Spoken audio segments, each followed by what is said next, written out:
Dawn, May 4th, 1994. Two distinct armies are quietly loading their weapons and starting their engines, but they aren't separated by an international border. They are waking up inside the exact same country.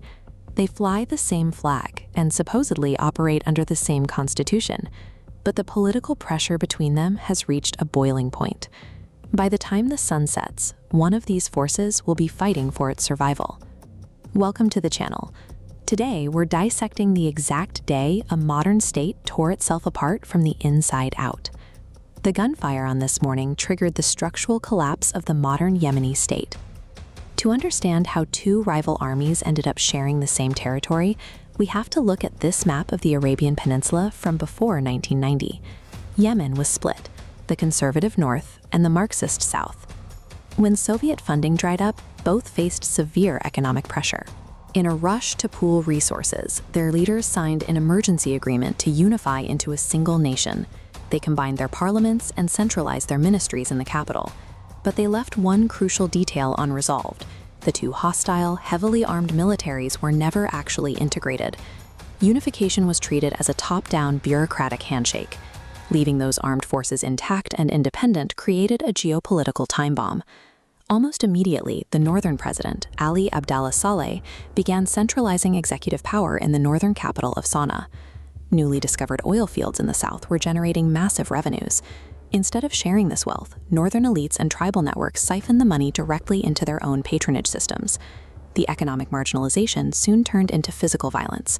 By 1993, an organized assassination campaign had systematically targeted over 100 top leaders of the Southern Socialist Party. Facing direct threats to his life, Southern Vice President Ali Salam al-Baith fled the capital and retreated to the southern stronghold of Aden. With the executive leadership physically split across two cities, the political union had effectively dissolved. Both independent armies began mobilizing for combat. Which brings us back to May 4th, 1994. Conventional warfare erupted along the old borders. Southern jets bombed the capital of Sana'a, while heavy northern armored divisions advanced southward. Outnumbered in the air, President Saleh deployed a strategic wildcard. He mobilized thousands of returning Afghan Arab jihadis, veterans of the Soviet-Afghan War, using them as a highly motivated proxy infantry against the southern forces. Northern religious clerics issued official fatwas, labeling the southern socialists as godless infidels. This ideological framing was used to justify intense urban combat and the widespread looting of southern civilian property. The conflict lasted just 2 months and 3 days. It ended with the devastating sacking of Aden by northern forces in July, cementing a total military victory for the north. This rapid military victory came at a significant cost. By replacing political consent with violent subjugation, the northern government removed the foundation of a stable union. Following the ceasefire, the victorious North treated the South as a conquered territory. They stripped Southern assets and forced over 100,000 Southern military officers and civil servants into early retirement with meager pensions. Years of systemic humiliation eventually boiled over. In 2007, retired Southern officers began organizing peaceful protests, birthing a massive popular movement known as Al-Hiraq. They demanded the return of their jobs and their political rights. The central government responded with live ammunition.